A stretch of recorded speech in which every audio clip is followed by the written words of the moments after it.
A Mile High Valentine, A Mile High Romance, Book 2.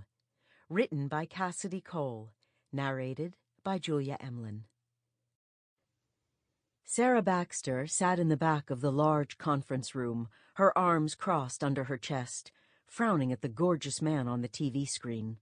Tyler Corrigan looked as great as ever, with his jet-black hair and piercing green eyes. Bastard. Jane, her best and only friend in the office, elbowed her in the side. "Sarah, the arms," she hissed through her teeth. Sarah glared at Jane, but she uncrossed her arms.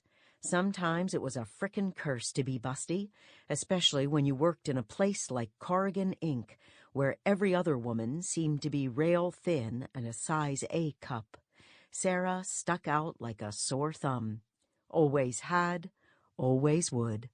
She should just quit, beat having to hear everyone silently judging her for her low-class roots. They never said anything. That would be too crass, but the slight frowns of disapproval as she tottered into a meeting on her too high heels, or the slight sniffs as they glanced at her newest blouse, spoke volumes.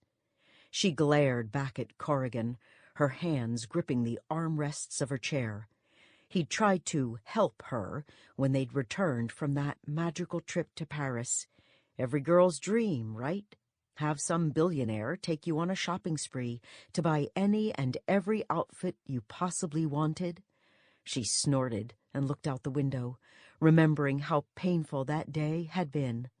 First, the places he liked to shop didn't exactly carry a wide variety of choices for women her size.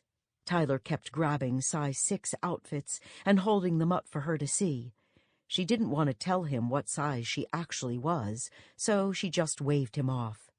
And then there were his ideas of what colors she should wear: beige, brown, ivory, white, black, pink, and not a bright pink like she liked, but the pale pink of a delicate rose.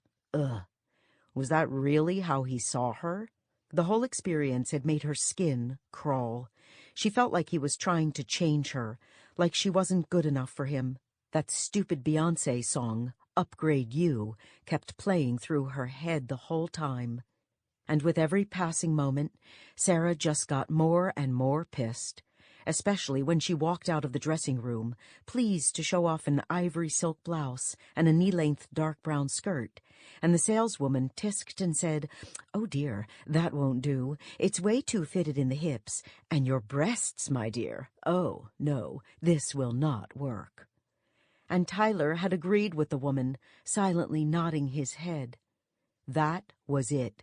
Sarah stormed back into the dressing room, ripped the clothes off her body, threw on her comfortable jeans and T-shirt, which had absolutely scandalized the woman when they first arrived, and stormed out, calling to Tyler, "I'll find my own way home, thanks."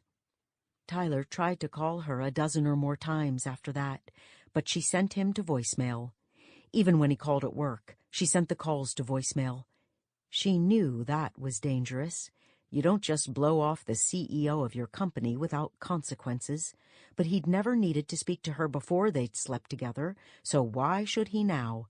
He could always ask Mr. Horowitz whatever he needed to know. Fortunately, he'd left 2 days later for a trip through the Asian Pacific offices, Sydney, Hong Kong, Singapore. He'd been gone for almost 3 weeks now. And Sarah had been doing just fine without him, thank you very much. She'd managed to bury herself in her work. Easy enough to do between the mess that was the Paris office. A senior executive had managed to siphon off almost 3 million euros before he was caught, and all the year-end accounting. But at night, well, let's just say she'd spend a few more nights than normal at the local bar, drinking with her high school friends and trying to forget the amazing way Tyler Corrigan had made her feel. The bastard had played her body like a frickin' master violinist. 2 weeks in Paris with the perfect man. It was more than most girls got, right? Right. Too bad that perfect man had immediately morphed into your stereotypical entitled rich boy the minute they'd returned. Well, whatever he'd become, it didn't change the magic of the time they'd spent together. They'd always...